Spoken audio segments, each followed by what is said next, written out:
बिस्मिल्लाहिर्रहमानिर्रहीम। अस्सलाम वालेकुम viewers and welcome to my Tumi library channel. Viewers, in this lecture number 3 में हम वर्डप्रेस को डाउनलोड और उसका सेटअप करेंगे। तो गूगल में सर्च करते हैं सबसे पहले डाउनलोड वर्डप्रेस। तो ये wordpress.org/डाउनलोड वर्डप्रेस का ऑफिशियल लिंक है। तो यहाँ पे क्लिक करती हूँ तो ये स्क्रीन ओपन हो गई। अब वर्डप्रेस को डाउनलोड करने का लिंक होगा तो यहाँ पे क्लिक करा। अब ये वर्डप्रेस का पैकेज डाउनलोड हो रहा है, बट अभी ये वर्डप्रेस का लेटेस्ट वर्जन है। बट अगर कोई ओल्ड वर्जन को डाउनलोड करना चाहते हैं तो यहाँ पे क्लिक करेंगे, जहाँ पे लिखा है रिलीज। तो यहाँ पे ओल्ड वर्जन होंगे, जैसे ये देखें लेटेस्ट वर्जन है ये वाला। अगर नीचे में से कोई भी ओल्ड वर्जन करना चाहते हैं तो इस जिप पे क्लिक करेंगे, सिंपल तो डाउनलोड हो जाएगा। बट बेटर होता है कि लेटेस्ट वर्जन को डाउनलोड करें, उस पे काम करें, बिकॉज़ हम वर्डप्रेस में प्लगइन्स के थ्रू भी काम करते हैं और विजेट्स के थ्रू भी, और विजेट्स भी यूज़ करते हैं जो कि रेगुलरली अपडेट होते रहते हैं। तो अगर वो अपडेट होंगे और हम यहाँ से कोई ओल्ड वर्जन यूज़ करेंगे तो उसकी कंपैटिबिलिटी नहीं बनेगी। तो इसीलिए मैं लेटेस्ट वर्जन को डाउनलोड करती हूँ। तो ये डाउनलोड होना स्टार्ट हो रहा है। तो ये डाउनलोड कंप्लीट हो गया। तो फोल्डर इसका ओपन करते हैं और राइट क्लिक करके एक्सट्रैक्ट हेयर करते हैं। तो ये यहाँ पे देखें वर्डप्रेस फोल्डर के अंदर मेरी सारी फाइल्स आ गई हैं एक्सट्रैक्ट होके। और अब मैं इसे कॉपी करके इसकी मेन डायरेक्टरी में रखती हूँ जहाँ पे मुझे काम करना है। तो सबसे पहले वेब सर्वर को रन करते हैं। तो पहले इसका शॉर्टकट क्रिएट करते हैं। तो यहाँ से ये मैं शॉर्टकट क्रिएट करती हूँ। तो अब डबल क्लिक करके रन करते हैं। तो ये देखें टास्क बार में वेब सर्वर स्टार्ट हो रहा है। अब इसकी डायरेक्टरी ओपन करते हैं, यहाँ से क्लिक करके www की, बिकॉज इसमें प्रीवियस लेक्चर में मैंने आपको बताया था कि www डायरेक्टरी में फ़ोल्डर बना के अपना प्रोजेक्ट स्टार्ट करते हैं। तो यहाँ पे वर्डप्रेस का फ़ोल्डर पेस्ट करती हूँ और इस प्रोजेक्ट को नेम देती हूँ TL website, means Tumi library website. और अब मैं यहाँ से लोकल होस्ट को रन करती हूँ। तो यहाँ से स्क्रॉल करके देखें प्रोजेक्ट्स होंगे। तो ये देखें TL वेबसाइट का प्रोजेक्ट आ गया है। तो अब मैं यहाँ पे लोकल होस्ट /TL वेबसाइट लिख के इंटर करूँगी तो वर्डप्रेस का सेटअप इंस्टॉल होना स्टार्ट होगा। अब सबसे पहले लैंग्वेज सेलेक्ट करेंगे तो इंग्लिश करेंगे और कंटिन्यू पे क्लिक किया तो वेलकम टू वर्डप्रेस का मैसेज आएगा। तो यहाँ पे डेटाबेस की इंफॉर्मेशन चाहिए।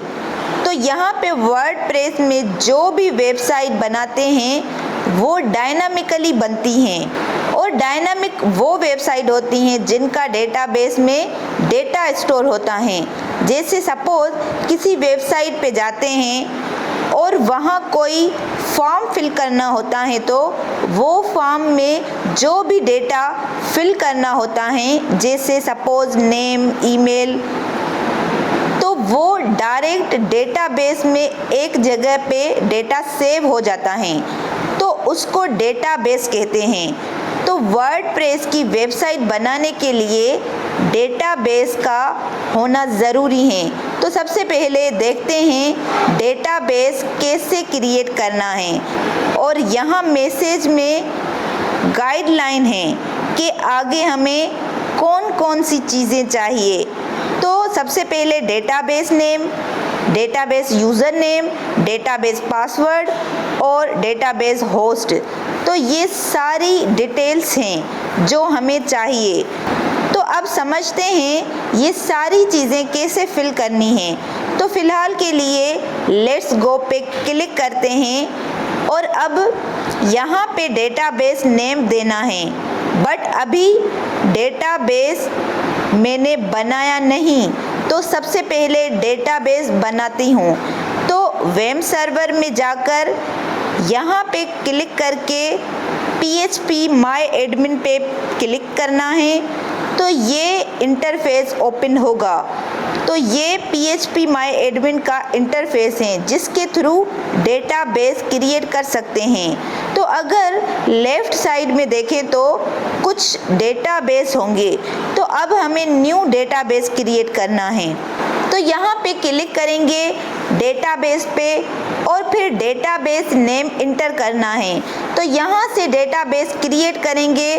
तो मैं database name TL website, TL means to me library, website देती हूँ। तो नेक्स्ट क्रिएट पे क्लिक करेंगे।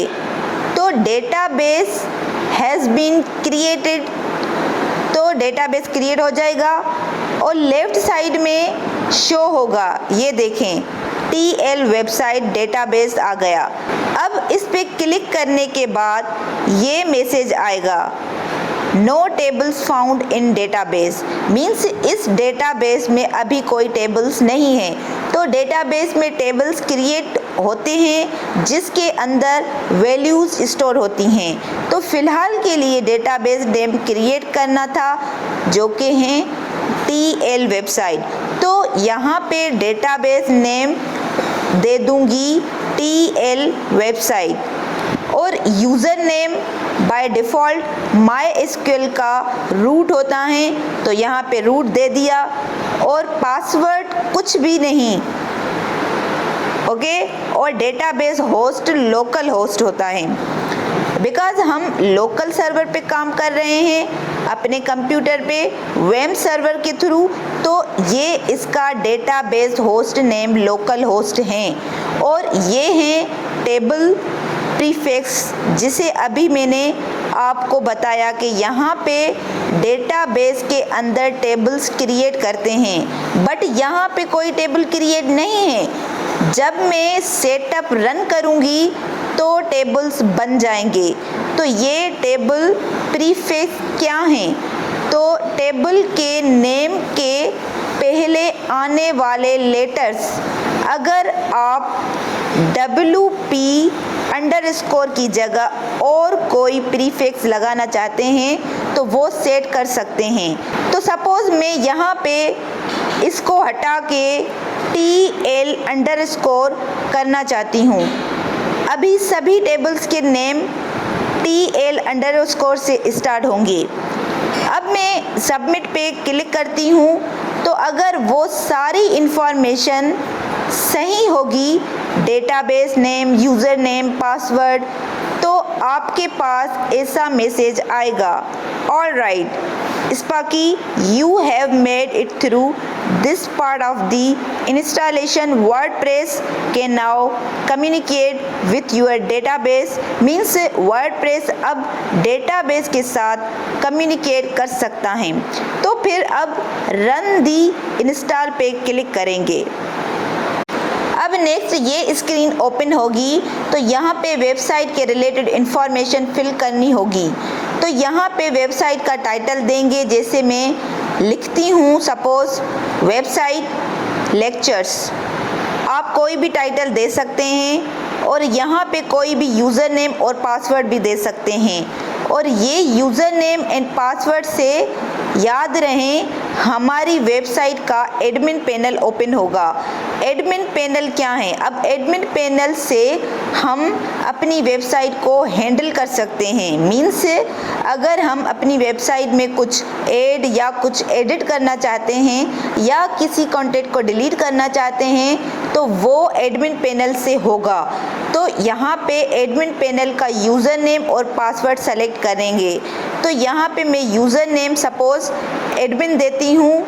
आप कोई भी दे सकते हैं या अपना चैनल नेम दे देती हूँ। तो इसको रिमूव करके टुमी लाइब्रेरी लिखा और नेक्स्ट पासवर्ड देती हूँ। तो सबसे पहले हाइड पे यहाँ पे क्लिक करती हूँ। अब पासवर्ड देती हूँ। तो सपोज़ ये मैं दे रही हूँ पासवर्ड और फिर ईमेल इंटर करेंगे। तो मैं यहाँ पे ईमेल भी अपनी दे देती हूँ, सपोज़ ये वाली @gmail.com। अब वर्डप्रेस इंस्टॉल पे क्लिक करेंगे तो ये देखें सक्सेस का मैसेज आ गया और वर्डप्रेस हैज़ बीन इंस्टॉल्ड। तो सक्सेसफुली वर्डप्रेस इंस्टॉल हो गया है। यूज़र नेम ये है और पासवर्ड जो भी आपने लिखा है। अब लॉगिन पे क्लिक करती हूँ और यूज़र नेम और पासवर्ड के साथ लॉगिन करती हूँ जो अभी क्रिएट किया और लॉगिन पे क्लिक किया तो ये इंटरफेस आ गया, डैशबोर्ड ओपन हो गया। तो ये एडमिन पैनल में लॉगिन हुए हैं। जैसे मैंने ऑलरेडी आपको बताया था, जैसे अगर कुछ ऐड करना है, एडिट करना है या डिलीट करना है अपनी वेबसाइट के रिलेटेड तो इस एडमिन पैनल से कर सकते हैं। तो ये देखें पोस्ट से पोस्ट ऐड कर सकते हैं और डायरेक्ट ऐड न्यू पोस्ट पे क्लिक कर सकते हैं और पेजेस ऐड कर सकते हैं। ऐड न्यू पे क्लिक करेंगे तो पेजेस ऐड हो जाएंगे। ऐड न्यू पे क्लिक करने के बाद और यहाँ से वेबसाइट के रिलेटेड इमेजेस की सेटिंग कर सकते हैं। तो ये सारा कुछ डैशबोर्ड में आएगा। इन शॉर्ट मैं ये एक्सप्लेन करना चाहती हूँ कि लॉगिन करने के बाद ये एडमिन पैनल ओपन होगा और अगर आप अपनी वेबसाइट को देखना चाहते हैं तो यहाँ पे टुमी लाइब्रेरी माउस लेकर विजिट साइट पे क्लिक करेंगे तो देखें फ़िलहाल के लिए वर्डप्रेस की बाय डिफ़ॉल्ट थीम लगी हुई हैं। तो ये तो सिंपल थीम है बट हम अपकमिंग लेक्चर्स में अच्छी थीम को देखेंगे कि कैसे एक्टिवेट कर सकते हैं और उस पर अपनी वेबसाइट बना सकते हैं। अब लास्ट में लॉग आउट करना है इस एडमिन पैनल से तो यहाँ क्लिक करके लॉग आउट करेंगे और अगेन लॉगिन करने के लिए URL में लिखेंगे लोकल होस्ट, फिर यहाँ पे अभी वर्डप्रेस की इंस्टॉलेशन की और फिर /TL वेबसाइट और उसकी वेबसाइट ओपन होगी। और अगर इस वेबसाइट को मैनेज करने के लिए एडमिन पैनल ओपन करना चाहते हैं तो उसके लिए इसके बाद WP-admin लिखना पड़ेगा और / और फिर इंटर। तो ये लॉगिन स्क्रीन ओपन हो गई। यहाँ पे यूज़र नेम और पासवर्ड इंटर करके लॉगिन कर सकते हैं। तो ये डैशबोर्ड ओपन हो गया और यहाँ से अपनी वेबसाइट को ओपन कर सकते हैं। तो ये मेरी वेबसाइट है और इसको मैनेज करने के लिए एडमिन पैनल को यूज़ करना पड़ेगा। अब यहाँ पे एक छोटी सी चीज़ करके आपको दिखाती हूँ कि आपको आइडिया हो जाए कि वर्डप्रेस वेबसाइट बनाना कितना इजी है। तो ये सिंपल थीम है तो पहले इसकी थीम चेंज करती हूँ। यहाँ पे अपीयरेंस में जाकर थीम पे क्लिक किया तो यहाँ पे 1 2 3 बाय डिफ़ॉल्ट ये 3 अवेलेबल हैं। तो बाय डिफ़ॉल्ट ये थीम अवेलेबल हैं। तो जो भी थीम आपको पसंद हो उस पर क्लिक करके यहाँ से एक्टिवेट कर सकती हैं। तो जब एक्टिवेट पे क्लिक करूँगी तो ये मैसेज आएगा न्यू थीम एक्टिवेटेड। और अब अपनी वेबसाइट पे रिफ़्रेश करूँगी तो देखें वेबसाइट की पूरी लेआउट चेंज हो गई उस थीम के अकॉर्डिंग। अब नेक्स्ट लेक्चर में समझते हैं कि एडमिन पैनल को कैसे यूज़ करना है और ये सारी लिंक्स के बारे में भी समझते जाएंगे कि क्या क्या इनके फीचर्स हैं और इनके थ्रू क्या क्या कर सकते हैं। ओके व्यूअर्स, तो आज के लिए 1.5 साल। Please share, support and subscribe to my channel for more updates. Thank you.